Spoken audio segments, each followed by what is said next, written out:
All right, I'll get started.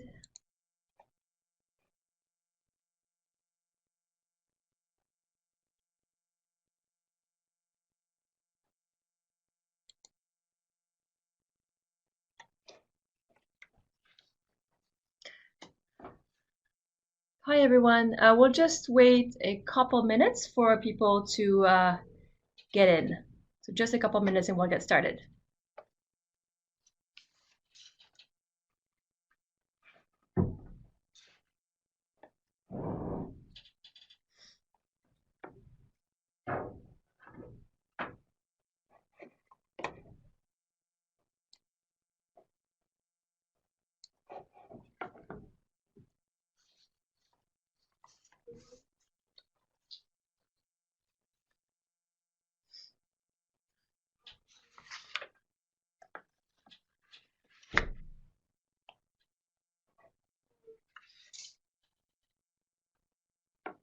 All right.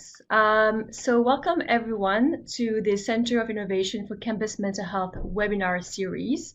And today we're going to talk about how to get started with your peer support program on campus and really looking at practical tools to do so. So just a housekeeping notes before we start. Participants are on mute, so you are all in listen-only mode. We'll be taking questions at the end of this webinar around 1:45. So if you have any question throughout the presentation, feel free to type your question on the chat box, and then we'll start answering them toward the end. Also, the webinar is being recorded, so you'll have access to this recording on our website as soon as tomorrow. And you can also download the slides that will be presented to you today. So again, on the side, you have files, a little box where you have the two presentations that you can download, as well as the web link where you can have direct access to our new peer support toolkit. And finally, we'll have a little short survey at the end of this webinar, so please take a few minutes to fill out the survey, which is very important to us. So before we start, I just want to take a minute to just show you what is okay. So just how it's going to work. I'm just going to introduce our toolkits. Then it's going to be Keely Phillips that's here with us today. She is the manager of self-help and peer support at CMHA Waterloo Wellington. And then we'll have a presentation by Sean Connors, that's the student wellness coordinator at Mohawk College. And then we'll take questions as I mentioned. So speaking of the peer support toolkit, we really realized that it was a really big need in our community, and talking to folks on campus, it looked like there was really a need for that sort of documents and toolkits, but people really didn't know where to start. So hopefully that would give really practical tools for you to start thinking and start planning for your peer support on a campus. Also, I really want to give a special thanks to Alison Dunning, who is our main contributor for this toolkit. She gave a lot of hours and energy to make this happen. So again, thanks so much, Alison, for all your awesome work. And finally, don't forget that all our toolkits are living documents. So if you have any comments or any suggestions for us, please let us know, and we'll take them into account and modify it accordingly. So what is this toolkit? Again, you have the link over here on the side, so feel free to go on our webpage. You can download the entire toolkit.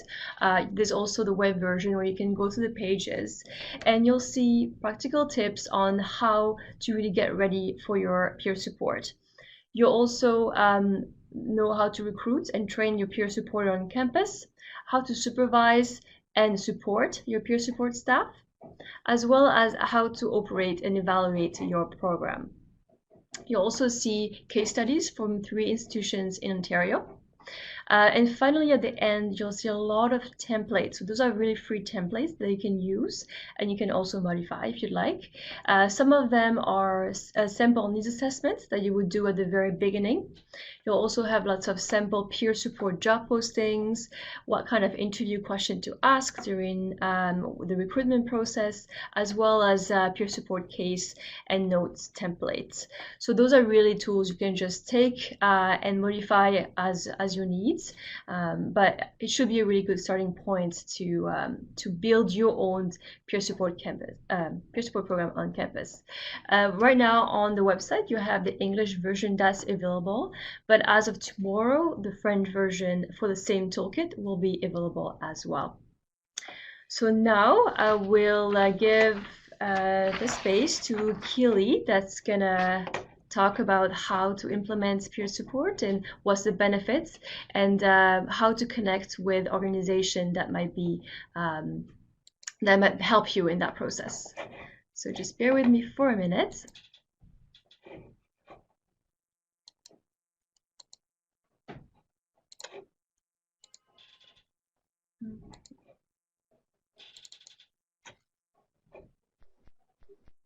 All right. Kelly, or yours?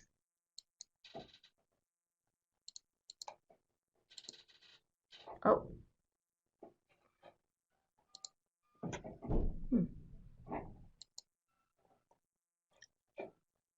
I can't hear you. Let's see. You're not muted. Just want to make sure people can hear you. Can you hear me now? Oh, here we go. Yep, you're all good. Okay. So to start off with, I wanted to talk about, so I'm coming from the mental, like what peer support looks like in mental health. The mental health and addiction system is where my background is in. And over the last couple of years, one of the parts of my role has been to work with the development of a campus peer support program at Conestoga College. And so to get us grounded, I wanted to just start with a bit of an introduction of what peer support is. And I really happen to like the Mental Health Commission of Canada's definition for that peer support is a supportive relationship between people who have a lived experience in common. I like that definition a lot because peer support isn't unique to mental health or addiction. It happens all over the place, very informally most of the time. It just tends to be very formalized within mental health and addiction services. As it's been present as a paid form of work for 30 to 40 years or so. So just talking a little bit about the benefits that students can get from peer support. So this slide talks about the overall evidence of folks who are experiencing mental health or addiction issues and how they can benefit from peer support. Overall, folks have a decrease in substance use. They have a reduction of symptoms. Folks tend to feel more empowered and hopeful. They develop coping skills. One of the big things that we see the studies point out is that folks who engage in peer support learn self-management skills that they're able to then use when encountering similar challenges again. So folks develop coping and resiliency skills. Folks who access peer support have improved daily functioning and quality of life. There's a big improvement to informal support networks for folks who access peer support. And some of that is because of how peer support encourages folks to strengthen those informal support networks, and some of it is that peer support the style of peer support can be informal. Overall, folks who access mental health and addictions peer support tend to save the healthcare system a little bit of money around needing less intensive services, shorter and fewer hospitalizations. And one of the other big outcomes that we see is people who access peer support have better relationships with their healthcare providers, which keeps folks engaged in supports. So when we look at sort of the key themes of folks learning self-management skills, folks feeling less alone and having improved informal supports, and people who access peer support having better relationships with healthcare providers and other people providing support, we can see how in a post-secondary institution, giving students access to peer support will help to continue to engage them in their academic studies. There's one author that talks about sort of four functions or 4 different types of support that peer support provides for folks.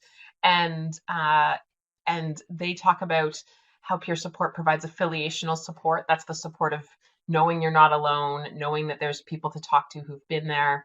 Instrumental support is sometimes it's the walking beside folks. So we're not doing, peer supporters don't do things for folks, but we walk beside them while they are making changes in their lives. Emotional support, and then educational and informational support as well. So when we look at sort of when I started the project with Conestoga, one of the Conestoga College, and putting a CMHA peer worker on campus full time at Conestoga College, what we found was that peer had very different meanings in campus communities. And peer in the mental health world meant somebody who had a lived experience of a mental health or addiction issue. And on campuses, very often peer means another student. And so this slide here is meant to sort of talk about the differences between student-to-student peer support and more formalized mental health and addiction peer support, because one of the biggest things that I would encourage campuses to do is, if they're looking at implementing more peer support programming, is define what type of peer support programming you'd want to do. So very often with student-to-student lived experience, the connection's based on the experience of being a student. There's a focus on issues around academic success and overall wellness, which may include stress management.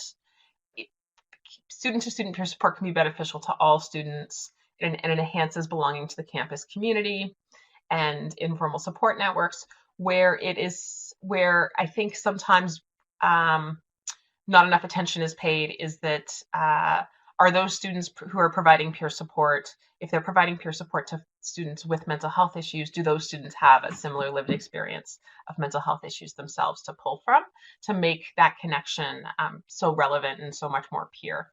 And then we look at sort of more formalized mental health and addictions peer support, where you really are talking about a connection based on the shared experience of having a mental health or addiction issue. And that connection includes an understanding of the marginalization or stigma that folks may experience, the difficulty in navigating supports and finding supports. For so many students, they're moving away to different communities. And so finding supports to maintain their mental health are challenging. If campus doesn't offer everything, having other students to talk to who understand what that is like can be really, really beneficial for somebody. And it gives hope and new perspectives for folks. So I know that when I was doing my undergrad, I actually ended up leaving my studies temporarily because of mental health issues, and I didn't know anybody else who had gone through that. And looking back, it would have been a really nice message of hope to have had a peer worker or a peer supporter of some sort who had the experience of determining to take an educational leave for mental health reasons, and figuring out also how to come back from that leave in a sustained way. With mental health and addictions peer support, there's an emphasis on that self-management, enhancing resiliency, navigating the system. It does require more training and supervision than student-to-student peer support, and that's because the skill set of providing somebody mental health support I would argue is a little bit higher than supportive listening skills that may be provided by student-to-student peer support. And there's also a limit around one of the things we're recognizing with the Conestoga College partnership is there's a bit of a limit around what we can expect folks who are still in post-secondary studies to be able to support each other with. And a lot of formalized mental health peer support does require additional training. So things like suicide intervention training, how to screen and for risks, what to do when you have folks who have risk, and some general sort of core counseling skills around active listening, and also how to talk about and use their own lived experience in a way that's intentional and sets up good boundaries for folks. So, and just knowing that mental health and addictions peer support tends to be rooted in empowerment values and the idea of nothing about us without us, which is something that I like to see happen with every mental health initiative, is that folks who have lived experiences of mental health issues are brought in to that planning process around planning services. So the next thing I wanted to talk about was sort of the specifics of implementing peer support programs in campus environments. So the first thing I would say is um, to do a needs assessment, to differentiate between those two things of, are you looking for student-to-student peer support where the students will be providing it, or are you looking to have, in the case of the Conestoga partnership, we have a CMHA peer support worker who works on campus providing that support. The training and supervision needs for these roles are very different. And so I would say that certainly that's something that a needs assessment should pay attention to, is what's the level of training and supervision that the people providing peer support will need. The next thing is to look at sort of the program design. Check with what the students are looking for. Does it align with what students are saying they want? So one of the things that I found that often campuses have an easier time engaging folks in individual support than group support. And so it might be that a peer support program takes that into consideration as well. One of the big successes of the Conestoga program has been having a drop-in space that's consistently open that peer support can occur in. Even if you can't have a peer support worker there all the time in that space, having a consistent space for that to encourage those informal peer support connections has been really valuable. The other consideration when implementing programs is to be really clear on sort of why it is you want peer support. What is it that you think it's going to provide the students that's different from, how is it going to address a need in a different way from counseling services? Because peer workers are not, it's not budget therapy. And I'd say certainly look at, what are students in the needs assessment, what are the students' understanding of what peer support has been a big one as well, in terms of, making sure that when they say they want peer support, what does that look like to them? Does that mean they want trained peer support providers? Does that mean they want the space for, that more informal student-to-student peer support to occur? And then one of the other things that has been a really big learning has been how to promote the peer support programs. So looking for things like, promoting things at orientations are packed with information to get across to students, but we found was incredibly necessary. And then training for staff to understand what peer support is. So training for faculty and staff who could be making referrals, in particular those partnerships with counseling services or other wellness services, accessibility services. Those seem to be really important on campuses. So the slide that's up here talks about a little bit of an organizational readiness checklist that is in a toolkit on supervising peer workers. And then just a couple other tips for preparing for the role. Think about what will success look like. How will you know if the peer support program is effective at, and so, things like building for evaluation from the very beginning makes sense. Creating job descriptions and accountability structures. Who do the peer support workers report to? And, what kind of, they have a lot of role clarity tends to be a big challenge in peer roles sometimes when they're implemented in places that folks are new to them. And then, of course, looking at things like how are you going to recruit, train, and supervise peer supporters. It's really important in the recruitment phase to look at how do folks have an understanding around what parts of their lived experience would be helpful to share, and what parts maybe they're not ready to share yet. And so behavior-based interview questions that ask folks to talk about how and when they have used their lived experience intentionally are pretty helpful. And then just knowing that there's peer support organizations to connect with out there. So depending on where you are Ontario does have a large variety of peer support organizations, many of whom have implemented peer support programming in other mental health and addiction settings. And some of them offer training for peer support workers. They may have expertise on how to implement the role and an awareness of the trends around peer support work and where it's going. So we are seeing a trend of peer support work formalizing considerably. So things like national certification from Peer Support Canada. Um, we're starting to see a little bit of work around how to measure fidelity in peer support interactions, fidelity to peer support core practices. There's starting to also be a lot more work around how to support peer workers to avoid burnout as well. So peer support organizations are usually pretty in the loop on those things, and it's helpful to connect with them and just get a bit of a sense of what your local peer support organization, what expertise they could offer in planning. And the nice thing is that there's also often a good bridge then for students who are graduating and staying in the community, or for students who may need those additional supports off campus as well. Connecting with local peer organizations allows that bridge to happen. And so that's my really quick little bit on campus peer support and benefits of peer support. So much, Kelly.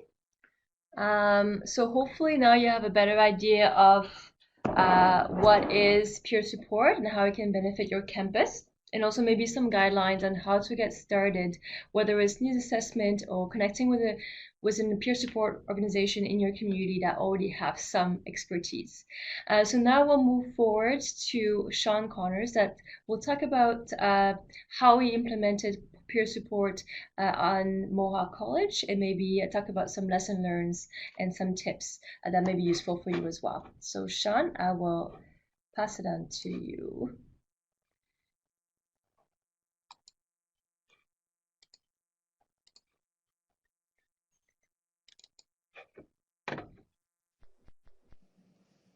All right, you're good to go. Awesome, thank you. Okay, so in my role, as was mentioned, I'm a student wellness coordinator at Mohawk College.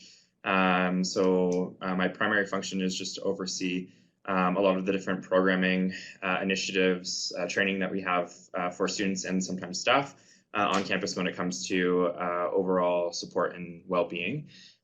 So one of the things that we offer, and we're in our second year of running on campus, is the Be Well, Do Well Peer Mentor program. So that is our program that we have on campus, specifically designed to support students who are struggling with mild to moderate anxiety, depression, stress, really anything that falls into the realm of mental health. So just as a general program overview, our positions, like I said, are designed to support students with that mild to moderate anxiety, depression, or stress range. Our mentors are trained by our Mohawk counseling team. So those are a couple of the topics that I've listed there on the slide. Positive psychology is one of the major, I guess, topics that we try to weave in throughout all of the training that we do with them. As well as just general things such as confidentiality and boundaries, active listening and goal setting, and making those effective on and off campus referrals. We have some additional training that we offer as well, and that's kind of throughout the year. So Safe Talk is one of them.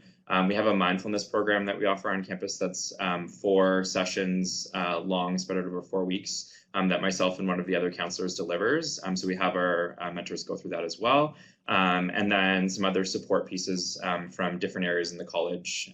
We have a counselor that specifically offers something called Assisting Students in Distress. So we have him come in. We also have some folks from our Learning Support Center come in and speak to them as well. So they're just a well-rounded training offering for them, just to make sure that they kind of, or we're touching on all the areas that we think would be helpful to them in their roles as mentors. And also beyond, I guess, into graduation. Some of those things have credentials tied to them, like the certificate with Safe Talk, that can help them as they go on forward into their careers after college. So the program itself, our mentors, they meet in a one-on-one setting. Once we've gone through and actually vetted the mentee, so the student that's applied for support within the program, we connect them with one of our mentors, and they have a relationship where they're meeting just with that specific mentor. It could be varied meetings, so whatever the student really needs. So it could be once a week, it could be twice a week. They are working twice within a week, once every other, once a semester. It just kind of depends, like I said, on what the student's looking for. And then they're primarily doing outreach and referrals as well. So when they're not meeting with students, we're having them on campus, running different initiatives in busy parts of the hallways, just to make sure that students are aware of the support that's being offered. And then we have them also tie in some different like wellness strategies that students can kind of take away with them when they're interacting with them on campus. If they're not actually accessing the service, then they're still getting something out of the outreach that they're performing. So that's really a quick picture of some of our mentors from last year and some from this year. And that's all just outreach stuff. We had them at orientation this year, which was one really successful thing that actually helped us to up our numbers in terms of getting students into the program right on the get-go from the first, our day one is what we call it. We had mentors on campus with iPads, and we're going around and speaking to students and having them fill out the application on the iPad. So that the application itself isn't very long. It's about, probably takes no more than 5 minutes to fill out. So we got some really great recruitment and engagement through that. So in terms of the implementation process, there were some things that happened prior to my role starting that was actually implemented and completed by the counselor who I work with directly this year. So she did a bit of a literature review and just looked at best practices in terms of mentoring in general, and then also looked at some of the other programs that are already running on different campuses to get a feel for what exactly it is that they offer, the training, really a lot of the stuff that we're talking about here today, and that would be found within the toolkit that's been created by CMHA. Or CICMH. It was a lot of what we have done and how we've structured our program was actually around the Queen's Mental Health program. So they have a peer mentorship program that looks at supporting students as well with mental health. So we used a lot of what they did within their program. So once she did her literature review, she just looked at overall development of the program structure. So some of those things Keely was talking about, making sure that we had legitimate a layout in terms of what our program or the mentor, job description looked like. We made sure that we had our mentor operations manual, so just really point A to point Z, what exactly they needed to know to be effective in their roles, and it also included some of our training documents within that. Looking at our program manual, so that's more so we can have a living document that we're always updating and adding in new things when we're making changes to the program, so that if and when it's not myself or the counselor who I work with who is delivering the program or running the program, somebody can kind of just pick that up and run with it, and they have all the information necessary that they need. We also have a mentee orientation package, which is used by the mentee just ahead of time before they're actually assigned to a mentor. We have them read through the package just so that they have a really good understanding on what boundaries look like, so that they understand what the overall functionality of the program is and what they're kind of getting themselves into, more or less. We've developed a partnership with the SSW program, so that was and is a really key partnership for us right now, just as we start to grow the program. So having social service worker students with us, they're acting in their placements. So they're with us on Mondays and Tuesdays, all day from 8:30 to 4:30.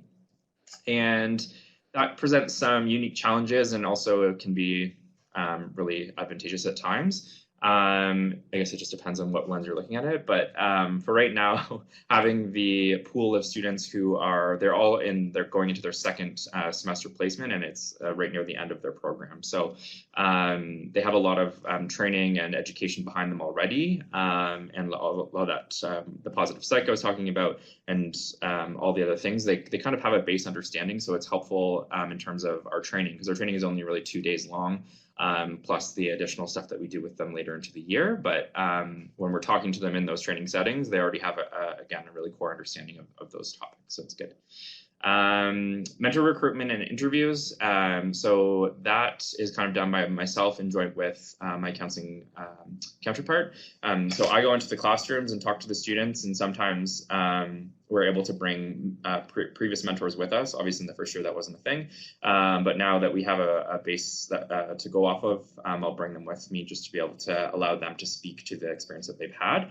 And we found that that's helpful in terms of the recruitment so that students can hear from students in a peer-based setting why it's a good placement opportunity. And then, again, we complete those interviews. Happy to share any of the files that we have and stuff that I've already chatted about in terms of our program manuals, interview questions, any of that stuff.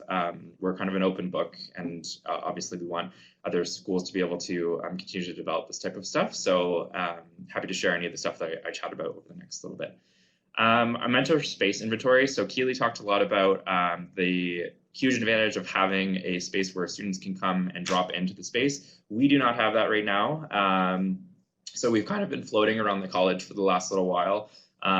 We were in 2 different spaces last year, and this year we were able to find one dedicated space, but the problem with it is that it's all the way across campus from where we're located in the counseling department. So I'll talk a little bit about that in the barriers, but space inventory or having a space is a really good thing to be able to have as a baseline before you get this program started.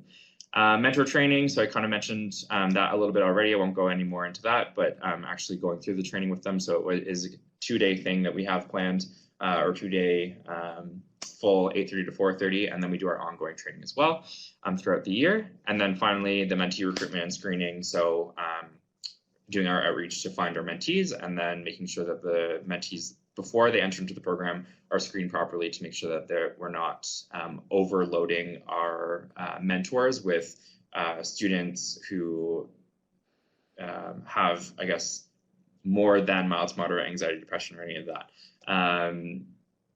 Keely kind of mentioned already that there's a barrier, or not a barrier, there's a limit to what we can give our students, and that limit definitely we try to avoid any of those types of situations going past that limit and that barrier. So what's been working well? Again, the partnership with SSW has been really, really helpful for us, and just having the base to recruit from and students that are going to be almost automatically a good fit for the role. So I would definitely suggest partnering with a program on campus if you're looking to find students that are going to be a good fit. It just helps with in terms of vetting, like so you're not getting a large amount of students apply for the role, and then you have to weed through a lot. If you go right to the source of a program that again has the placement component, especially, it can be helpful. The admin structure, so having a supervisor who is one of our counselors, and then the coordinator role, those 2 pieces work really well together, and we found that each has very specific outlines of what they do. So for Basilia, my counterpart this year, she does all of the mentor supervision. So she meets with them at least once a week as a group to do just to chat about different things, challenges that they might be experiencing with their mentees, and going through any types of scenarios with them. And then she also meets with them in a one-on-one setting to be able to just debrief anything that might be specific to them. And then for myself as a coordinator, I'm able to help with all of the outreach, all of the logistics behind space booking, making sure that they have all the supplies that they need for the outreach. I also deal with all of the applications as they come through, making sure that they're getting the correct information as to how to sign up for a meeting with Basilia to do their screening, and then past that, connecting them with a mentor. So there's a lot of moving pieces, and it's really important, I think, to have at least 2 people who are able to do those things, because I don't think it's possible for just one person. I definitely couldn't do it on my own. That supervision piece that Basilia provides, it's not something that it's not in my wheelhouse to be able to provide. The mentee application process has been working well. We have it online, as I mentioned. if anyone wants to check it out, it's mohawkcollege.ca /BWDW and then a dash mentee. So I'll just actually write it in the chat. BW mentee. If you want to check that out, you can move through the application only if you enter information. So if you just want to put in test, if you want to move to the next page, then go ahead and do that. It will just come to me. But that process has been working well. Again, they fill it out, comes to me, and then I book an appointment with Basilia for them to go through their screening process. And then if they're deemed a good fit, then Basilia will connect them with one of the mentors. Or if they're not deemed a good fit, we will connect them to other resources, either on campus or in the community, to make sure that they are well supported in some way, shape, or form. Our mentor logs, mentor email, and mentor resource sharing, we have decided to go right now with Google Drive. There's not really a system that supports within our college structure, something where it's all in one place. We're still kind of vetting out different options, but as of right now, it's on Google Drive. But it is helpful for us so that we can have one spot for our mentors to be able to connect to all of those resources, and for us to be able to connect to them, especially the logs. The logs are used at the end of each one of their meetings that they have with the student, which is then submitted, and then Basilia is able to log onto the Google Drive and review any of those notes that they submit. And then on the mentor resource sharing side, it's good for them to be able to all be on the same page with me as well when they're doing and planning their outreach. Programming partnership with academic upgrading. So that's just one of the things that we've added this year. It's an additional way for them to do some outreach and get some skills or build some skills within their placement. One of the things that they've been doing is going in and presenting twice a semester just to talk about different mental health related topics. And academic upgrading kind of approached us and had said that they were looking for more supports for their students. So that was one of the solutions that we came to in offering a little bit more outreach in that way. So it's kind of a win-win, gives their students some support, and then it gives our students an opportunity to develop themselves when it comes to their presentation skills. And then finally, the mentee experience survey. So Keely also mentioned this in terms of just having assessment pieces built into your program right from the start. We submit this or provide this survey to the mentees in the program at the end of first semester, at the end of second semester. Overall, we've had pretty high satisfaction with the program. So in first year, our average score for how would you rate your experience with the Be Well Do Well peer mentor program? We had 90% satisfaction, so highly satisfied. And then also, would you recommend the Be Well Do Well peer mentor program? We had 100% of the students who were in the program that took the survey say yes. And then for this year, we've had, again, the same questions. So we had highly satisfied to satisfied was 70%, and then 2 who are neutral. So still kind of within that 90% range if you count the neutral folks. And then we also, would you recommend the program, we had 90%. And I just wanted to bring attention to some of the comments that we've gotten from that lend to Keely's points about the types of support. So the question is, what was the most helpful form of support offered to you as a mentee? And some of the responses were being provided with helpful resources such as websites, apps, on-off-campus resources. So that was more of the informational that she had mentioned. Being provided emotional support and empathy to help manage getting through school with, while struggling with my mental health. So more of the emotional side of things. Also talking to my mentor was very helpful. Before my mentor, I felt alone in school, but my mentor showed me how to connect with others. So those are just some of the 3 top things that I kind of pulled from the survey, but there were many more really wonderful comments that students were writing about the program. And we actually had, from last year to this year, we had 2 students who carried over, who came back as mentees just because they enjoyed the support and felt that it was useful for them in their overall academic and personal journey. So barriers for success, I kind of pointed out some of these things as I went along.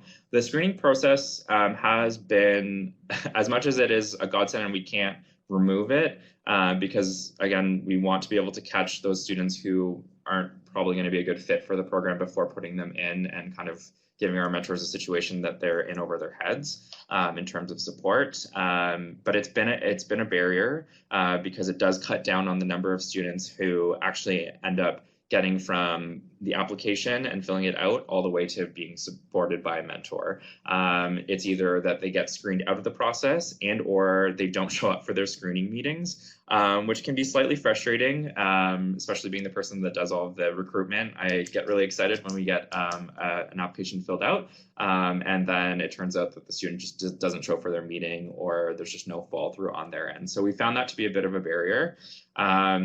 To note, each year that we've run this program, we've fluctuated in our numbers, but we've had about 15 to 20 students per year run through the program. So, and then our application numbers typically are much higher, so anywhere from 90 to 100 applications. So you can see how that is a bit of a barrier.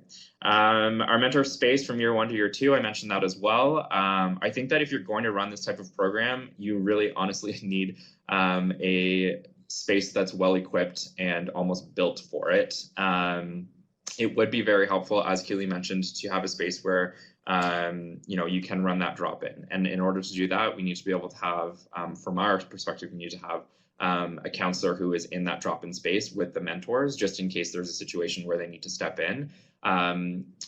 Where our mentor room is located right now, it's in our gymnasium, which is all the way across campus. And so it just emphasizes the need to be able to have that screening process, because again, we need to be very confident with the students that we're putting into the program, in the case that if they do run into a crisis situation, then our mentors are having to walk those students all the way from one point in campus to the other, to be able to provide them with some sort of higher level support. So it's definitely been a challenge, and I would suggest making sure that you have that well set up before you enter into running this type of program. Mentor availability for us, again, that's been a bit of a challenge, and that's the kind of catch-22 with having mentors who are on placement with us. They are available on Mondays and Tuesdays only, because that's the placement days that they run. So Wednesday to Friday, those students who are in the program are kind of out of luck in terms of seeing a mentor. So that's been mentioned a number of times within our feedback that we've collected from mentees, just that availability isn't great. We've tried different things to combat that, in doing drop-in hours with just the mentees who have already been vetted into the program and who are already assigned to a mentor. So if, say, one of their mentors or their mentor who they're regularly assigned to see isn't available, then they can go and see somebody else. So that's kind of helped combat it a bit, but that's at this point the only solution that we have, because their flexibility with their placement is none. They can do Mondays and Tuesdays 8:30 to 4:30. And the last thing is constant turnover of mentors. We obviously, with them being in their last year of their program and their last placement, we're always going to have new mentors coming in the next year. So there's no coaching and mentoring that can happen on a peer-to-peer basis. It's just the way that the program is set up right now. In terms of engaging mentors and mentees, so as I mentioned, I'd go in and do the classroom visits to do mentor recruitment, and then we have them fill out an extensive application giving us a bunch of different information when it comes to their own lived experience, their understanding of what it means to be a mentor, what types of experiences they've had either being a mentor or being mentored, and then we have them go through the interview process as well. And then for mentee recruitment, that's kind of been a barrier as well, and just in trying to tap into the right channels. But we try to do everything that we can possible. So social media, we've worked a lot with our student association to make sure that they're on board, understand what the program is, and that they can help us to advertise it to students. Mohawk official social media accounts, and then also just reaching out to different departments to make sure that they're aware. We have bookmarks that have all the information just in like kind of point form for students, and then the link to the application. So a lot of different departments on campus have those bookmarks available for students to grab. We do some e-blasts strategically throughout the year, definitely obviously at the beginning of each semester, and also when students return from reading week, just because those seem to be a little bit higher peak stress times, especially, after reading week, the higher peak stress time. Beginning of the year is when we have the most engagement with students, because they're really just looking for anything that they can that's going to help them to be successful. And then the Mohawk website, we have it advertised on there along with the application. That's about it for that. So advice from our experience so far, counseling run initiative, I think is imperative that it involves our counseling team. And also having the supervisor coordinator role. I kind of mentioned why those two in tandem work really well together for overall program structure. The mentor program space. Again, would not recommend going forward with this type of program unless you have the appropriate space to be able to run it. And the faculty program area partnerships in terms of both mentor recruitment and mentee recruitment. I've done a lot of actually work with faculty to tap into their eLearn or their online course management systems to be able to advertise the program through that as well. So like I said, we try to get into as many different areas to make sure that students are as aware of the program as possible. Those are my main points. And if anyone has any questions or concerns, cries of anguish, happy to provide more information. Thanks so much, Sean, for sharing your successes, but also the very realistic barriers to having peer support on campus. So now we'll just turn it over to the audience, and feel free to type your questions in the chat box. So the first question that came in is for Sean, I believe, and Pam Centennial asking, how often does the counselor meet one-on-one with mentees? Mentees? Or maybe like the peer workers with mentees. I'm not sure because the counselors, I believe, don't directly meet with mentees, right? So the counselor will meet with a like a student who's submitted an application just once. Okay. And that's the screening meeting. It usually lasts for about half an hour to 45 minutes. And again, that's just determining best fit for the program. And then if everything goes well, then they provide them with the mentee orientation package and have them sign off on a few confidentiality and boundary waivers. And then from there, they're connected with a mentor. Okay. If you're referring to how many times they meet with them, the mentors, that happens on a weekly basis in a one-on-one setting. Okay, awesome. We have the next question. How many students are supported at Mohawk by the 15 to 20 peers? So we have 4 peer mentors right now, which we've found we were really hoping that numbers would increase this year. We just haven't seen the increase. So we're actually potentially looking to drop our numbers next year just to offer a better placement experience to the students who are in the role of mentor. So probably looking to do 2 next year. As we continue to grow the program, we might then expand on those numbers. But right now, yeah, we're finding that the mentors aren't as busy as they were hoping to be because as I kind of mentioned, the mentees can choose how often they want to meet. And if they're only meeting with, say, their mentor like once or twice a semester, then it's just not a lot of interaction time for the mentor to get a really good experience out of it. So yeah, potentially looking to drop, but right now we're at 4 and we were at 4 last year as well. Okay. Thank you, Sean. So another couple questions coming in. And again, Keely, feel free to jump in as well if you have any input. Next question, approximately how many hours per week or month does the counselor dedicate toward the supervision? So Basilia, right now she has Tuesdays and Fridays where she's on Funnel campus. She's on another campus the other days. And typically her mornings look like on Tuesdays, she's with them for the first 2 hours of the day. And then beyond that, she's in her office and dedicating that time to screening. So it's pretty much the 2 days that she has blocked off.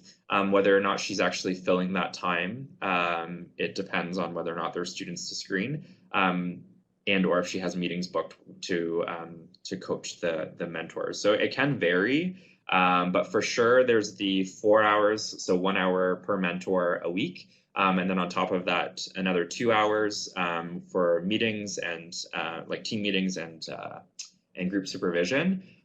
So at least a day for sure. And then again, like I said, the screening meetings can vary in time because it just depends on how many students have applied and been booked into her schedule.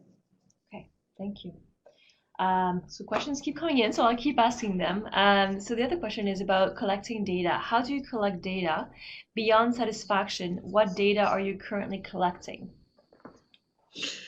Yeah, so that is the one of the only pieces that we have built into the program right now, is just to understand what is going well and what's not going well from the mentee's perspective. On top of that, we conduct semesterly reviews with our mentor team to, again, same thing, see what's going well, what's not working, and see where we can make improvements. Yeah, that's pretty much it. There's not too much more. I don't know if Keely, you have more assessment tools built into your program, but Yeah, we have a couple with the Conestoga program that we've built in. One of the things that we measure is students how they feel like their rating of their stress level, sort of before working with the peer worker and after working with the peer worker, is one of the things that we measure their overall ability to cope with distress in terms of just self-report. Do folks, do students feel that they're better able to cope as a result of meeting with the peer worker? Those are ones that we tend to measure. The other And thing I wanted to say was around the counselors providing supervision. Um, it's there is a little bit there's a little bit of tension with having folks who have not been peer support workers ever providing supervision to peer mentors. Just I always like to see that if that is what's happening, that the counselors who are providing the supervision have an understanding of how to help folks intentionally use lived experience, because boundaries and peer support look different than boundaries in counseling, and peer support is a bit of its own unique modality. So when possible, having the peer mentors at least have some training from folks who've done peer support work in the past, even if it can't be regular ongoing training. It's because we do find I have seen where there tends to be a little bit of drift then for the peer mentors or the peer workers into more clinical practices when their supervision's coming from folks who are most familiar with clinical practices. thanks so much, Keely. And in terms of evaluation, there's also an evaluation section that gives some tools for evaluating your peer support program in the toolkit. But if anyone has other tools that they use, again, we're happy to share it in that toolkit because it is a living document, so feel free to let us know. Other question that is for Keely. It's asked, what are some examples of academic institutes that have formalized peer support? And I guess the idea is in collaboration, with a mental health service provider. I'd like to explore this with CMHA York. So I believe, Keely, you're working with Conestoga in a more formalized way. Are you aware of things happening with CMHA York or other mental health? I'm not necessarily aware of. I think that I can talk about the project I have with the partnership we have with Conestoga, where we have essentially Conestoga used a mental health worker grant to purchase a CMHA peer support worker who is on campus on a full-time basis, and that's the first partnership like that I've heard of. So certainly whoever is trying to connect with CMHA York, I'm happy to be a resource around any of that. I don't have any specific connections with CMHA York, but I'm happy to provide anything I can around how to make that connection between the post-secondary institution and the CMHA branches. Many CMHA branches do have some really good peer support programs, and then there's other organizations as well that are peer support organizations that aren't necessarily under CMHA that would be I'd say would also be good places to start as well. For sure. And we mentioned definitely some of those community organizations are mentioned in the toolkit. And so Dalit asked that question. You can also contact us at CSCMH because we're able to connect to you with organization within the area. I'm not sure about what CMHA York specifically offers in terms of peer support, but we're also happy to look into it. So between us and Kelly, I think that would be a good starting point to start that conversation. So another few minutes for question. Let's see. Is there a limit to the number of times a student may meet with their mentor or peer support workers? So is it like a number of sessions that is a maximum number of session, or that is not really a limit? I know that at Conestoga For there's no limit to it. It's meant to be an ongoing support to students. same, yeah, there's no limit. It's and if anything, we find more students are like limit themselves, like they'll only see one of their mentors like once to twice a semester. Okay. Okay, another question. Do you have incentives for students who agree to participate in peer support programs on campus? And there, I'm not quite sure if it's incentive for mentees or incentive for peer support workers. And I would just mention that, again, we touched on toolkits of, whether there's like paid and unpaid position, and, we kind of advocate that peer support workers should be paid. But I'm just curious for that question, whether it's for mentees or is it for peer workers or peer mentors? And let's see, I'm going to have the answer in a second. So mentees, this is for mentees. Any input on that? So for us, I guess the benefit or the what they're offered on top of having the support of someone is to just different training opportunities that we offer. So the mentors will run different programs that are specific to their mentees. So bringing them together in groups. We have like a cooking class that's coming up that's also talking about like the benefits of mental health and eating healthy. So that's something that's exclusively being offered to our mentees and nobody else. And then there's other training opportunities that I focus on coordinating on campus that I will send like direct invites to students as well. But there's no real other incentives on top of that. Like we're not giving them swag or anything like that, unless it's during the recruitment phase, which would be any of the stuff that we have at our outreach table to be able to encourage them to come over and talk to us first. Like one of the things that our mentors use is they have gum packs, and then they put the QR code that links directly to our application online. So it's just, again, that would be the incentive, but there's not really incentive once they're in the program, if that makes any sense. Sure. There's maybe 1 more minute for questions, so feel free to type them in if you have any more. Otherwise, we'll just wrap up.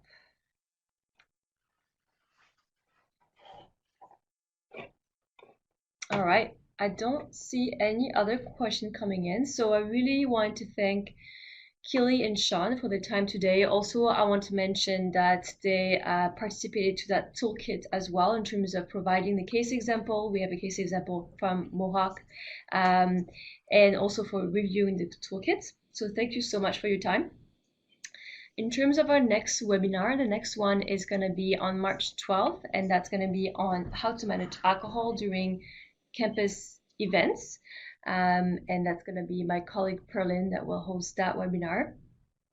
On terms of other news, feel free to register to our newsletter that will keep you up to date to our next conference and webinars and everything that's going on at the center. And don't forget to fill up your survey. So when that webinar will be done, you'll have a link to a survey. So please take a couple of minutes to do that. And yeah, thanks everyone for your time, for attending. You will have access to that video as soon as tomorrow on our website, and check out our new campus peer support toolkit. Thank you so much, everyone, and enjoy the rest of your days. Bye.